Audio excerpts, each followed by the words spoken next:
أضفيت على الحسن العبقى فالورد تضاء.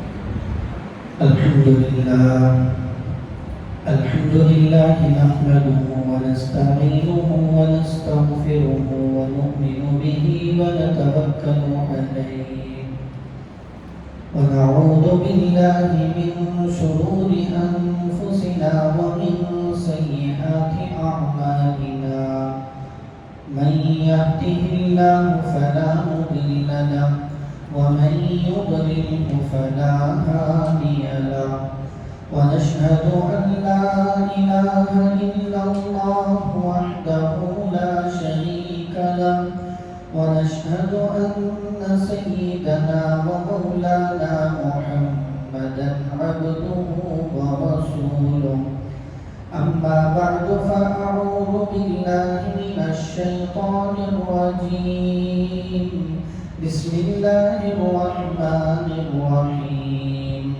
اليوم أكملت لكم دينكم وأتممت عليكم نعمتي ورضيت لكم الإسلام دينا.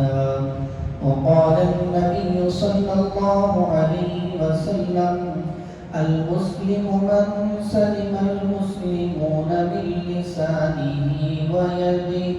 وقال عليه الصلاة والسلام: إنما بعثت لأتمم مكارم الأخلاق، أو كما قال عليه الصلاة والتسليم. سبحان ربك رب العزة عما يصفون وسلام على المرسلين والحمد لله رب العالمين. اللهم صل على سيدنا محمد وعلى آل سيدنا محمد وبارك وسلم. معزز سامعین کرام، بزرگان محترم، عزیزان ملت، اللہ تبارک و تعالی نے پیارے نبی صلی اللہ علیہ وسلم کی جو بعثت فرمائی ہے، قرآن و حدیث میں غور کرنے سے ہمیں اس کے دو مقاصد معلوم ہوتے ہیں۔ پہلا مقصد جو آیت کریمہ میں نے آپ کے سامنے پڑھی ہے اس سے واضح ہوتا ہے، وہ ہے تکمیل ایمان، یعنی ایمان کی تکمیل کے لیے اللہ نے آپ کو بھیجا تھا۔ اليوم اکملت لکم دینکم واتممت علیکم نعمتی۔ جب آپ کا کام مکمل ہو گیا، مقصد کی تکمیل ہو گئی، تو اللہ نے آیت کریمہ نازل فرمائی: آج میں نے تمہارے دین کو مکمل کر دیا اور میری نعمت جو تم پر ہے اس کی تکمیل کر دی۔ وَرَضِيتُ لَكُمُ الْإِسْلَامَ دِينًا، اور ہمیشہ کے لیے تمہارے لیے میں نے دین اسلام کو پسند فرمایا ہے۔ اس سے آپ صلی اللہ علیہ وسلم کی بعثت کا مقصد تکمیل ایمان، یعنی ایمان کا مکمل کرنا ثابت ہوتا ہے۔ ایک اور مقصد وہ ہے تکمیل انسانیت، یعنی انسانیت کے جو اخلاق، آداب جو ہیں اس کی تکمیل کے لیے اللہ نے جناب محمد رسول اللہ صلی اللہ علیہ وسلم کو بھیجا۔ اسی کو اللہ کے نبی صلی اللہ علیہ وسلم نے اور واضح الفاظ میں فرمایا: بُعِثْتُ لِأُتَمِّمَ مَكَارِمَ الْأَخْلَاقِ۔ اللہ نے مجھے بھیجا ہے، اس کا مقصد ہے کہ میں اچھے اخلاق کی تکمیل کروں۔ اچھے اخلاق تو پہلے بھی موجود تھے، میں اس کے اندر اور زیادہ اضافہ کر کے اس کو مکمل کرنے والا ہوں۔ جو حدیث کریمہ میں نے ایک اور آپ کے سامنے پڑھی ہے: المسلم من سلم المسلمون من لسانه ويده۔ اس حدیث مبارکہ میں اللہ کے نبی صلی اللہ علیہ وسلم نے مسلمان کی پہچان بیان فرمائی ہے، بلکہ ہم کہہ سکتے ہیں ایک انسان کی پہچان اس حدیث مبارکہ میں بیان فرمائی ہے کہ کامل انسان وہ ہو سکتا ہے جس کے اندر یہ عادت ہو، یہ اخلاق ہو کہ کہ جس کے ہاتھوں سے، زبان سے، جس کے اعمال سے کسی اور کو تکلیف نہ پہنچے۔ ایک آدمی نمازی بھی ہے، روزے دار بھی ہے، حاجی بھی ہے، ذکر و اذکار تلاوت کرنے والا بھی ہے، لیکن اس کی وجہ سے دوسروں کو تکلیف پہنچتی ہے، اس کے شر سے دوسرے لوگ محفوظ نہیں ہیں، تو اس حدیث کی روشنی میں ہم اس کو کامل مسلمان تو کیا کامل انسان بھی نہیں کہہ سکتے، کامل انسان بھی نہیں کہہ سکتے۔ اسی لیے حضرت تھانوی رحمۃ اللہ علیہ فرماتے ہیں کہ بزرگ بننا تو آسان ہے، انسان بننا زیادہ مشکل ہے۔ ایک آدمی ہے، سب کچھ عبادتیں، ریاضتیں، تلاوت وغیرہ سب کچھ کرتا ہے، لیکن جب دوسروں کے ساتھ اس کا مقابلہ ہوتا ہے، دوسروں کا سامنا ہوتا ہے، تو وہاں پر اخلاق سے پیش نہیں آتا، تو یہ آدمی بزرگ عبادت گزار تو بن گیا لیکن صحیح انسان نہیں بن سکا۔ ایک واقعہ شاہ عبد الغنی صاحب رحمۃ اللہ علیہ بیان فرماتے ہیں کہ حضرت کی مسجد میں ایک نوجوان تھا، وہ مسجد میں ہمیشہ عبادت میں، تلاوت میں، ذکر و اذکار میں لگا رہتا تھا، کبھی اللہ کے حضور ہاتھ اٹھا کر گر گڑا رہا ہے، کبھی سجدے میں رو رہا ہے، ہمیشہ اللہ کی طرف متوجہ رہنے والا۔ حضرت اس کو دیکھتے تو حضرت کو حسرت ہوتی کہ کتنا اچھا نوجوان ہے، کتنی اچھی عبادت یہ نوجوان کرتا ہے۔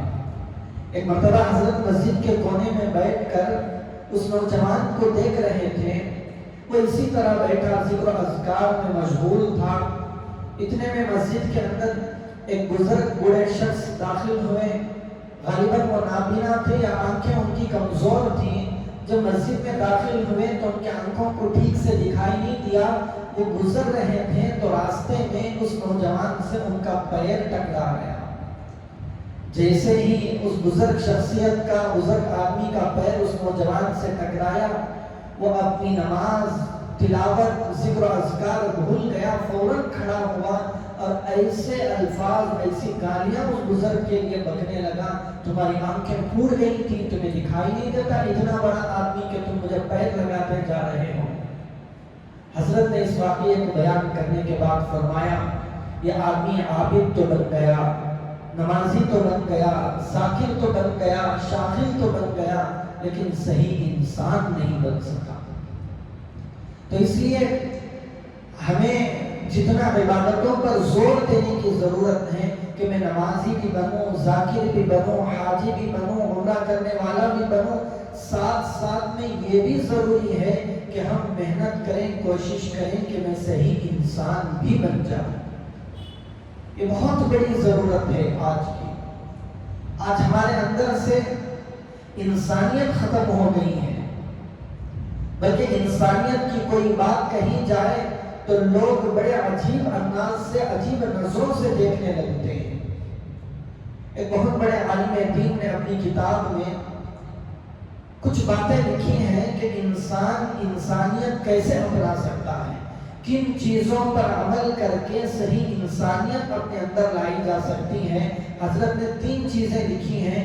پہلی چیز ہے آداب کی تحصیل، یعنی آداب کو حاصل کرنا، کہ اللہ کے نبی صلی اللہ علیہ وسلم نے اپنی تعلیمات میں ہر چیز کے آداب سکھلائے، کھانے کے، پینے کے، سونے کے، جاگنے کے، ہنسنے کے، رونے کے، سفر میں جانے آنے کے، کسی سے ملاقات کرنے کے، شادی بیاہ کے، ہر ایک چیز کے آداب سکھلائے ہیں۔ انسان صحیح انسانیت پر اسی وقت عمل کر سکتا ہے جب ان آداب کی رعایت کرنے کی عادت اس کی زندگی میں پیدا ہو جائے۔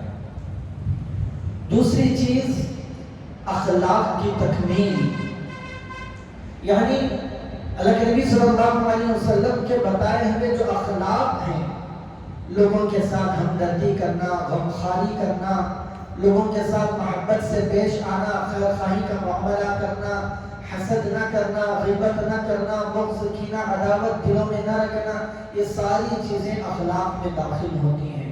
جب یہ چیزیں کسی آدمی کے اندر نہیں آئیں گی تو وہ آدمی صحیح معنی میں انسان نہیں بن سکتا۔ یہ آداب اور اخلاق میں فرق یہ ہے کہ آداب کا تعلق ظاہر سے ہے، آدمی کے ظاہری جو اعمال ہوتے ہیں ان کی اصلاح کرنے کو آداب کہتے ہیں، آدمی کے اندر کے جو عادتیں ہوتی ہیں ان کی اصلاح کرنے کو اخلاق کہتے ہیں۔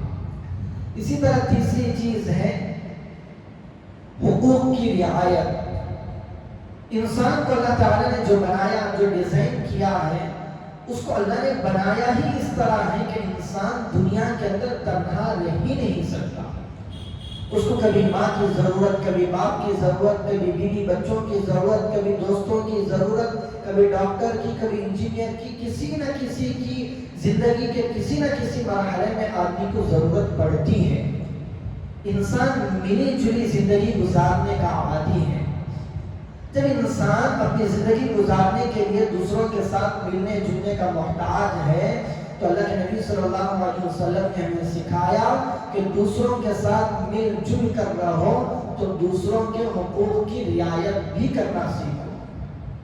جب دوسروں کے حقوق کی رعایت کرو گے تو پھر ہر ایک کے نزدیک محبوب رہو گے، ہر ایک کے پسندیدہ بنو گے، ہر ایک کو آرام پہنچانے والے بنو گے، ورنہ تو ہر ایک کے لیے تکلیف دہ بن جاؤ گے۔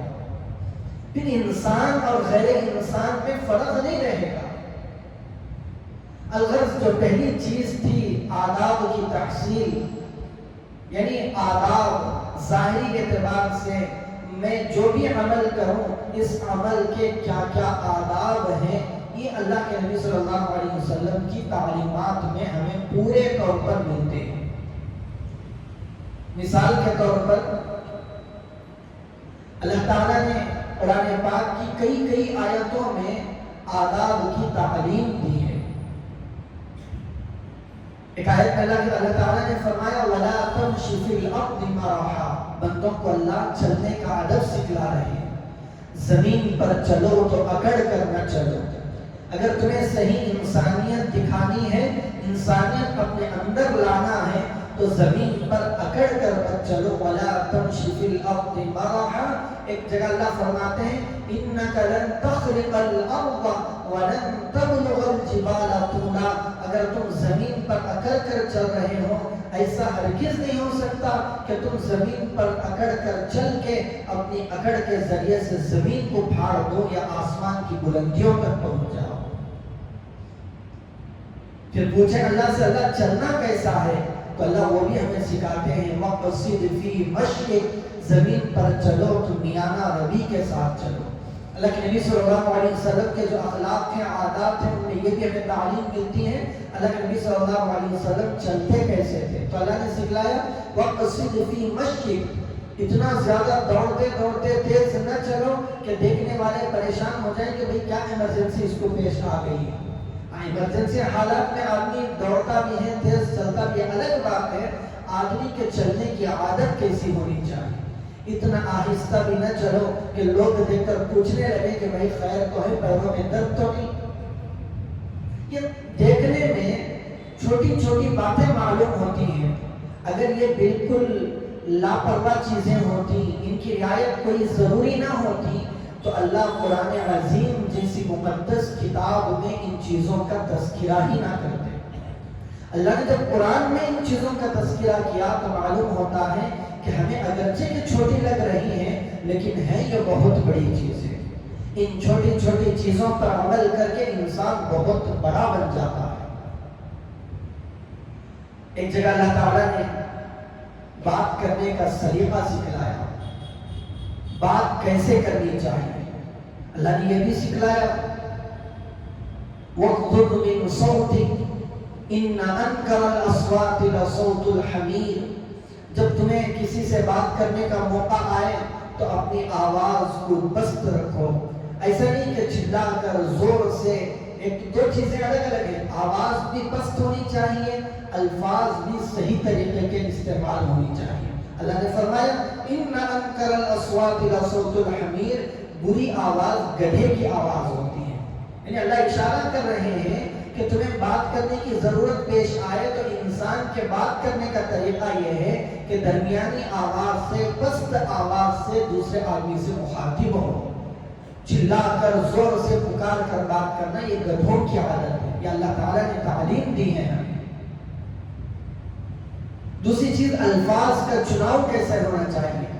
میں کسی بندے سے مخاطب ہوں، بات کر رہا ہوں تو کیسے الفاظ میں استعمال کر رہا ہوں، کیسا لہجہ میں اپنا رہا ہوں، کیسا رویہ میرا سامنے والے کے ساتھ ہے، ان تمام چیزوں کی رعایت کرنے کی ضرورت ہے۔ ان چیزوں کے آداب ہوتے ہیں۔ ایک ہی لفظ ہوتا ہے، بات کرنے کا طریقہ لہجہ بدل جائے تو پھر معنی کہیں کا کہیں پہنچ جاتا ہے۔ مثال کے طور پر بیٹا باپ کے پاس آ کر کہہ رہا ہے، ابو جان آپ کی بیوی آپ کو بلا رہی ہے۔ جب بیٹا یہ کہے گا تو باپ تھپڑ لگائے گا۔ کیوں؟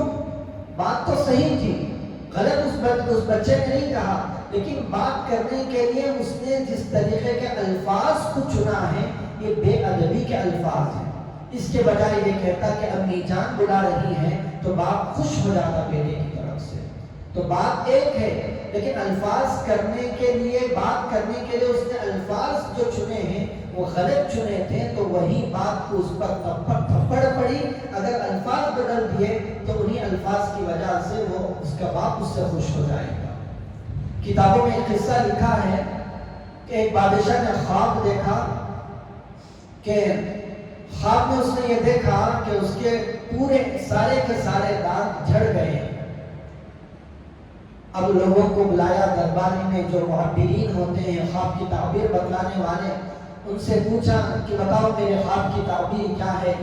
ایک معبر آیا، تعبیر بتلانے والا، اور کہا کہ جہاں پناہ حضور، آپ کی زندگی میں آپ کی نظروں کے سامنے پورے خاندان کے لوگ مر جائیں گے، یہی اس خواب کی تعبیر ہے۔ جیسے اس نے تعبیر بتلائی، بادشاہ کو غصہ آیا، پکڑ کر اس کو قید میں ڈال دیا۔ دوسرے آدمی کو بلایا، دوسرے نے بھی یہی تعبیر دی، اس کو بھی پکڑا اور قید خانے میں جیل میں ڈال دیا۔ دو چار تین آدمیوں کو بلایا، سب نے یہی تعبیر دی تو سب کو قید میں ڈال دیا۔ ایک اور درباری معبر آیا، اس سے پوچھا بادشاہ نے کہ بتاؤ اس خواب کی تعبیر کیا ہے۔ اس نے تعبیر بتلائی کہ حضور تمہاری عمر آپ کے خاندان، تمام خاندان والوں سے سب سے زیادہ ہو۔ وہ تعبیر بھی وہی ہے، یہ تعبیر بھی وہی ہے، لیکن بات کرنے کا، جواب دینے کا طریقہ، الفاظ الگ تھے۔ بادشاہ خوش ہوا، اس کو اعزاز و اکرام سے نوازنے لگا۔ کیا پہلے نے کہا آپ کے خاندان والے آپ کی نظروں کے سامنے مر جائیں گے، دوسرے نے کہا آپ کے پورے خاندان والوں سے زیادہ آپ کی عمر ہوگی۔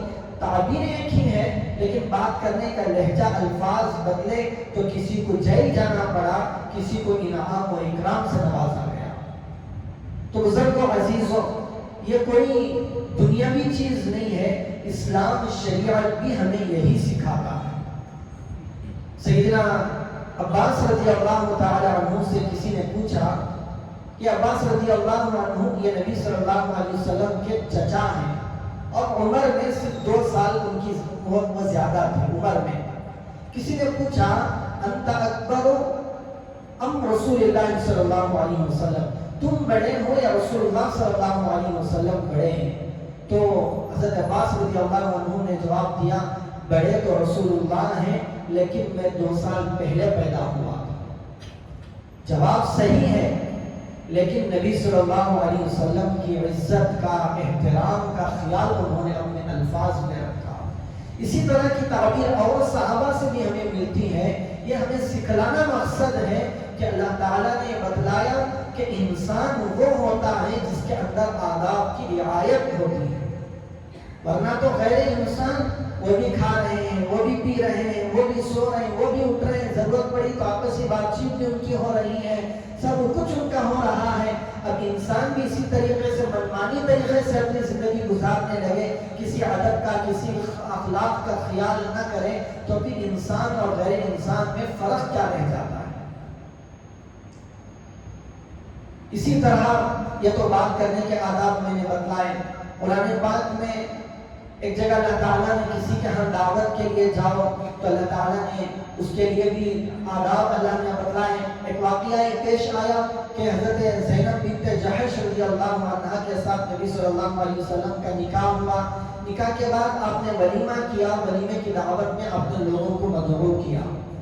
جب دعوت دی گئی تو لوگ آئے, کھانے سے فارغ ہوئے اور بیٹھ کر وہی باتیں کرنے لگے. اللہ نبی صلی اللہ علیہ وسلم کی کچھ تکلیف ہوئی. تکلیف جب ہوئی تو لیکن اللہ کے نبی صلی اللہ علیہ وسلم شرم کی وجہ سے کچھ نہیں کہہ سکے.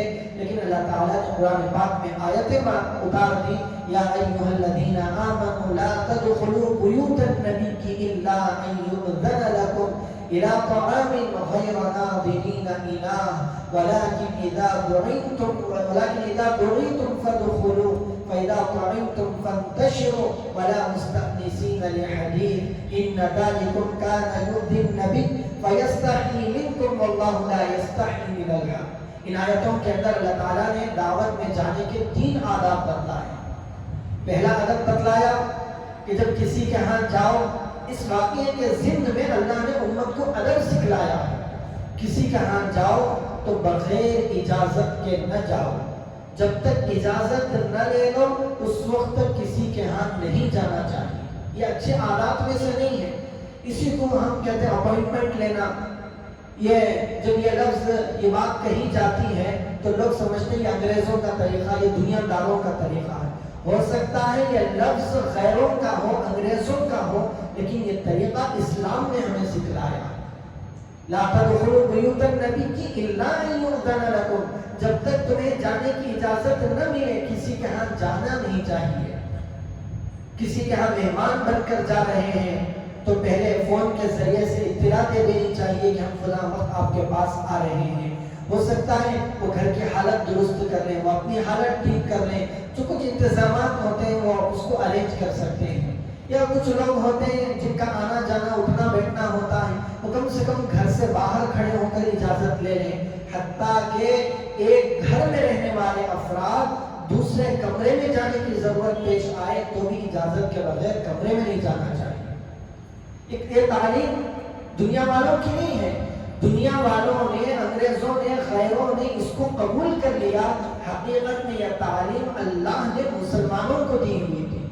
مسلمانوں نے اس تعلیم کو چھوڑ دیا. تو اللہ نے فرمایا پہلا ادب یہ ہے کہ بغیر اجازت کے, بغیر اطلاع کے کسی کے گھر, کسی کی دعوت پر نہیں جانا چاہیے. دوسرا ادب یہ سکھلایا وقت سے پہلے نہیں جانا چاہیے. آپ کو بلایا گیا ہے 8 بجے, 7 بجے جا کر وہاں پر بیٹھ گئے. اب وہ لوگ انتظامات کے لیے بھاگ رہے ہیں, دوڑ رہے ہیں. آپ آ کر بیٹھ گئے, وہ آپ سے بات کریں گے, آپ کے لیے چائے جوس وغیرہ لا کر دیں گے, وہ اپنے گھر کا انتظام سنبھالیں گے. اس لیے بتائیں جو وقت آپ کو دیا گیا ہے اس وقت میں جانا چاہیے. غیر ناظرین اناہ, جب تک آپ کی دعوت کا ٹائم نہ ہو جائے اس وقت تک نہیں جانا چاہیے. اذا دعیتم فادخلوا, جب بلایا جائے اس وقت جائیں. تیسرا ادب یہ بتلایا کہ جب تمہاری دعوت ہو جائے, کھانے پینے سے فارغ ہو جاؤ تو فوراً وہاں سے نکل کر چلے آؤ, کیونکہ اور لوگوں کو بھی آنا ہوتا ہے. بہت سارے کام ہوتے ہیں. ایک بڑی دعوت کرنے والا سمجھ سکتا ہے کہ اس کے کتنے ناز ہوتے ہیں, نخرے ہوتے ہیں. ہم گئے, جا کر باتیں کرتے بیٹھ گئے. اب گھر والے کو, دعوت کرنے والے کو بہت پریشانی ہوتی ہے. ہاں یہ الگ بات ہے, کچھ لوگوں کو وہاں رہنا پڑتا ہے, کچھ لوگ رہیں تو گھر والے کو خوشی ہوتی ہے, ایسی بات الگ ہے. لیکن ہر کوئی جا کر باتیں کرتے گھنٹے گھنٹے وہاں پر گزار دے, یہ بے ادبی ہے. ان چیزوں کے آداب سیکھنے کی ضرورت ہے.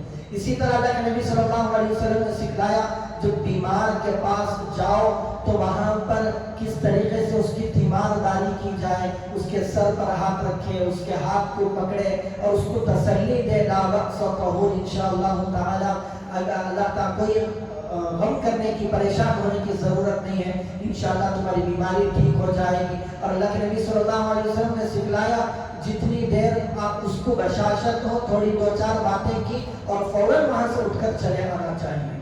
بیمار کے پاس زیادہ دیر تک نہیں بیٹھنا چاہیے. آج کل گئے ہاسپٹلس میں جاتے ہیں یا گھروں میں بیمار کی عیادت کے لیے جاتے ہیں, وہاں بیمار پڑا سو رہا ہے, یہاں بیٹھ کر لوگوں نے باتیں شروع کر دی ہوتی ہیں. یہ سب اسلام کے آداب میں سے نہیں ہے. ان سب چیزوں کو سیکھنے کی ضرورت ہوتی. میں نے پہلے ہی کہا یہ چھوٹی چھوٹی باتیں ہیں لیکن ان باتوں پر عمل کرنے سے آدمی بہت بڑا بن جاتا ہے. اسی طرح بات کرنے کے طریقے ہوتے ہیں. بڑوں سے بات کریں تو کیسے کریں. بڑے ہر کئی درجے کے بڑے ہوتے ہیں. ایک تو آپ سے عمر میں بڑے ہیں, یا تو آپ سے درجے میں عزت میں بڑے ہیں, کوئی آدمی بڑے مرتبے کا ہے, یا آپ سے علم میں بڑے ہیں.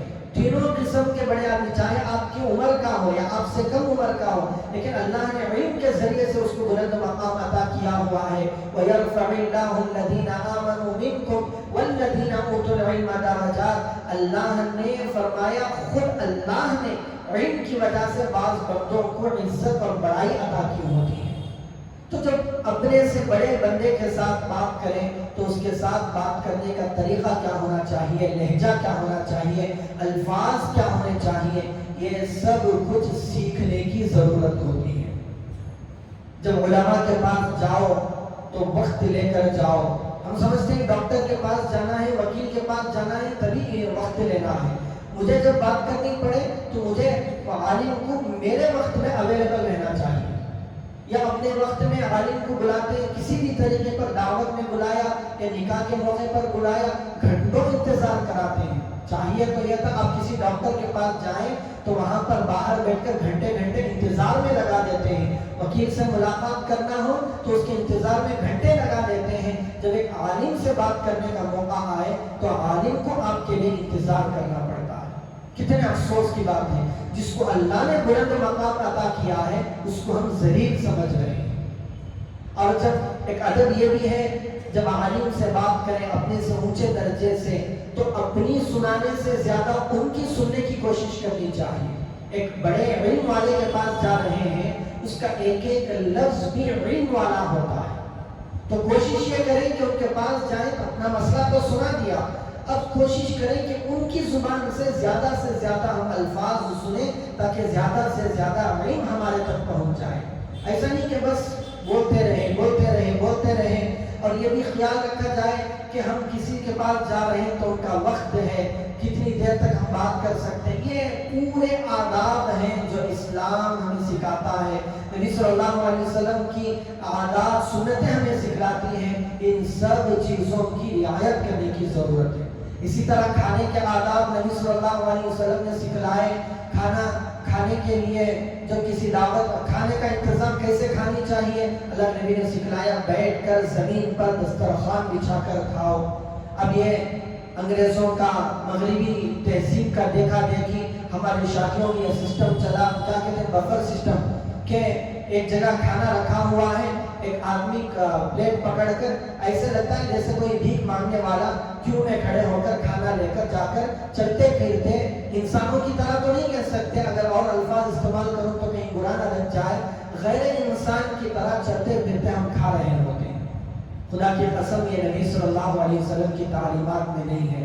اللہ کے نبی صلی اللہ علیہ وسلم نے سکھلایا, پہلے بیٹھ جاؤ, پہلے تم بیٹھو, پھر دسترخوان لگے گا, پھر دسترخوان پر کھانا آئے گا, دسترخوان پر بیٹھ کر کل مما یلیک, اپنے سامنے سے کھاؤ.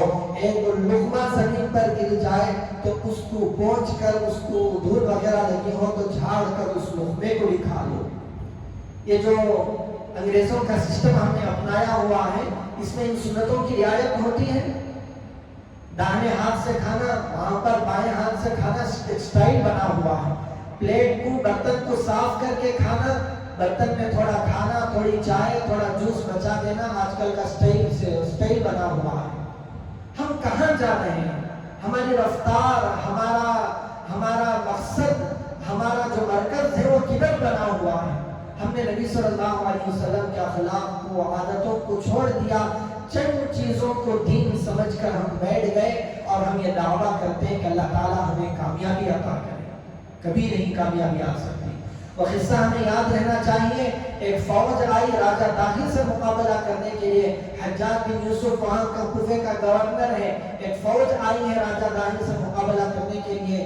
کئی دن گزر گئے, کئی دن گزر جانے کے باوجود بھی مسلمانوں کو فتح نہیں ہو رہی ہے. وہاں پر گورنر کو جو بڑا تھا حجاج بن یوسف کو خط لکھا کہ اس طرح کی حالت ہے، ہم کوشش کر رہے ہیں لیکن پھر بھی ہمیں فتح نہیں مل رہی ہے۔ حجاج بن یوسف نے کہا کہ دیکھو کوئی سنت تو نہیں چھوٹ رہی ہے۔ وہاں پر غور کیا گیا تو پتہ چلا کہ مسلمانوں سے مسواک کی سنت چھوٹی ہوئی تھی۔ جیسے ہی مسواک کی سنت کو اپنایا، اللہ تعالیٰ نے مسلمانوں کو فتح عطا فرمائی۔ میرے اور آپ کی زندگی سے کتنی سنتیں چھوٹی ہوئی ہیں، کیا حالت ہماری زندگیوں کی بنی ہوئی ہے۔ اسٹائل کے نام پر، ترقی کے نام پر ہماری تہذیب کا جنازہ نکلا ہوا ہے۔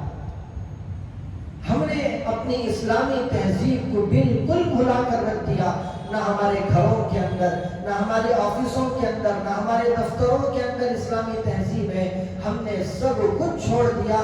غیروں کے جو طریقے، جو اسٹائل آتے ہیں، ہم نے اس کو بڑی ترقی سمجھ کر اس کو اختیار کر لیا۔ تو بزرگوں عزیزوں، اگر اس گئے گزرے دور میں ہم کامیابی چاہتے ہیں تو سب سے پہلے صحیح انسان بننا پڑے گا۔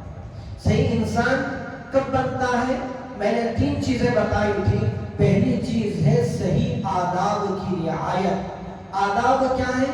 جو میں نے مختصر طور پر آپ کے سامنے گنائے ہیں۔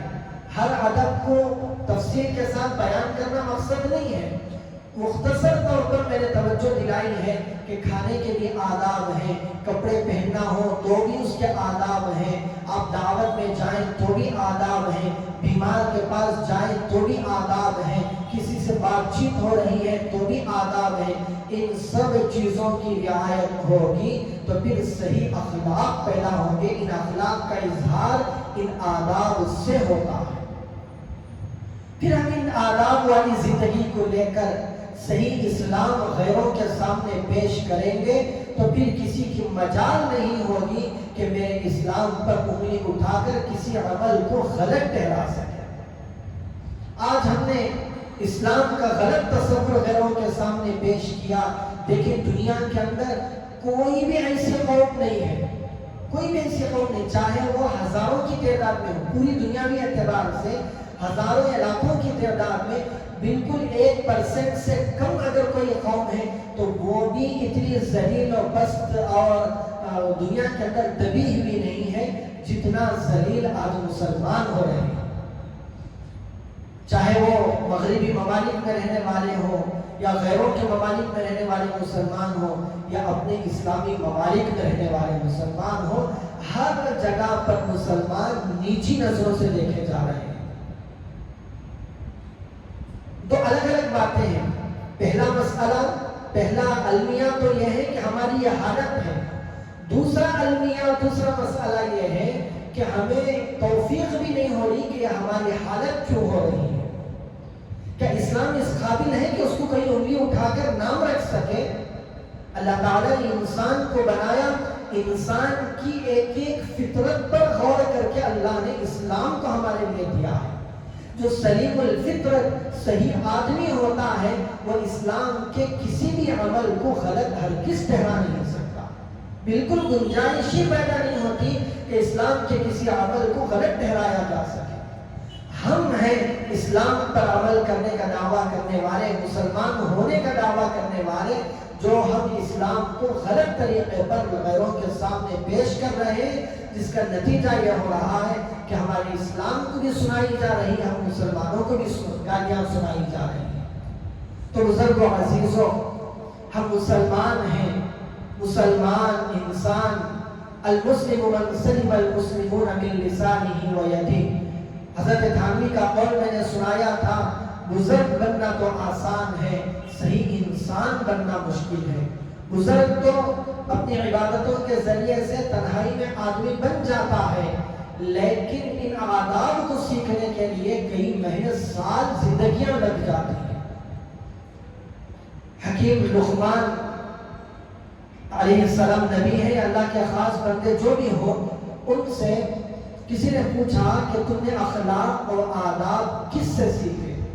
تمہارے جو اتنے پیارے اخلاق ہیں، لوگوں کو اخلاق کی تعلیم تم دیتے ہو، یہ تم نے کہاں سے سیکھے؟ تو حضرت لقمان نے کیا بہترین جواب دیا، از بے ادب، کہ میں نے ادب بے ادب لوگوں سے سیکھا۔ مزے کی بات ہے. لوگوں نے سوال کیا آج کل لوگ علماء سے نہیں سیکھتے, تہذیبی لوگوں سے نہیں سیکھتے, تم نے بد تہذیب, بد کردار, برے بے ادب لوگوں سے ادب کیسے سیکھ لیا؟ تو حضرت نے فرمایا میں جب کسی بھی بد تہذیب آدمی کو دیکھتا, بے اخلاق بے ادب آدمی کو دیکھتا, وہ چیز مجھے بری لگتی تو میں فوراً نوٹ کر لیتا کہ مجھے اس چیز سے اپنے آپ کو بچانا ہے. ایک آدمی سے میری ملاقات ہوئی, اس کا بات کرنے کا لہجہ غلط تھا, بات کرنے کا طریقہ غلط تھا, مجھے اس کی چند عادتیں بری لگی, فوراً بیٹھ کر میں نے نوٹ کر لیا کہ میں کسی اور سے بات کروں گا تو یہ بری چیزیں میرے اندر نہیں ہوگی, میں ان چیزوں پر محنت کروں گا. میں نے کوئی بھی کام کیا, سامنے والے سے مجھے تکلیف پہنچی تو میں نے فوراً اس بری چیز کو اپنی زندگی سے نکالنے کی کوشش کی. اگر میں اپنے اندر کی برائیاں ختم کرنے کی کوشش کروں تو پھر بے ادب لوگوں کے ذریعے سے بھی ادب سیکھا جا سکتا ہے. تو بزرگوں عزیزوں, سیکھنے کے بہت سارے ذرائع ہیں, اپنی اصلاح کے ذرائع ہیں. علماء کے پاس, اللہ والوں کے ساتھ بیٹھ کر, اللہ والوں کے پاس جا کر قرآن و حدیث میں غور کر کے علماء کے بیانات کے بہت کچھ سیکھا جا سکتا ہے. لیکن ضرورت ہے کہ میں سیکھنے کا ارادہ کروں, میں باادب بننے کا ارادہ کروں, میں صحیح انسان بننے کا ارادہ کروں, تب جا کر میری زندگی کے اندر تبدیلی آ سکتی ہے. ان اللہ لا یغیر بقوم حتی یغیروا ما بانفسہم. جب تک کوئی قوم اپنی حالت خود بدلنے کا ارادہ نہیں کرتی, اللہ تعالیٰ اس قوم کو بدلتے بھی نہیں. تو جب تک میں اپنے آپ کو بدلنا نہ چاہوں کہ میرے اندر سے بری عادتیں کیسے ختم ہوں, تو اس وقت تک اللہ ہماری حالتوں کو بدلیں گے بھی نہیں. تو اللہ معاف فرمائے, ہماری حالت یہ بنی ہوئی ہے کہ ہم غیروں کو تو دیکھتے ہیں, غیروں کی برائیاں تو نظر آتی ہیں, اپنی برائیاں کبھی ہمیں نظر نہیں آتی. ایک مرتبہ سیدنا صدیق اکبر عمر فاروق رضی اللہ عنہما دونوں کے درمیان کسی بات میں بحث ہو گئی, تو میں ہو گئی. حضرت صدیق اکبر نے کچھ لفظ زیادہ بول دیا, حضرت عمر فاروق ناراض ہو کر چل دیے. حضرت ابوبکر صدیق کو احساس ہوا کہ میں نے عمر پر زیادتی کر دی, ایک لفظ زیادہ بول دیا. حضرت عمر فاروق کے پیچھے پیچھے جانے لگے. حضرت عمر فاروق سیدھا گھر کے اندر گئے, دروازہ بند کر لیا. حضرت ابوبکر صدیق دروازے پر کھڑے ہوئے, دیکھا دروازہ بند ہے, افسوس کرتے ہوئے بے چینی کی حالت میں واپس آنے لگے. سیدھا اللہ کے نبی صلی اللہ علیہ وسلم کی مجلس کی طرف گئے. نبی صلی اللہ علیہ وسلم نے دیکھا کہ چہرے سے پہچان لیا, بصیرت تھی, چہرے سے دیکھ کر پہچان لیا کہ ابوبکر تو آج کسی سے جھگڑا کر کے آ رہے ہیں. پھر حضرت ابوبکر صدیق نے عرض کیا کہ یا رسول اللہ صلی اللہ علیہ وسلم, ابو عمر سے میری بات ہو گئی, میں نے کچھ زیادہ بول دیا, عمر ناراض ہو کر چلے گئے. حضرت عمر رضی اللہ عنہ کو احساس ہوا کہ ابوبکر صدیق جیسا بڑا آدمی میرے دروازے پر آئے, کچھ بھی باتیں ہوئی ہوں, مجھے چاہیے تھا کہ دروازہ کھول دیتا, مجھے دروازہ نہیں بند کرنا چاہیے تھا.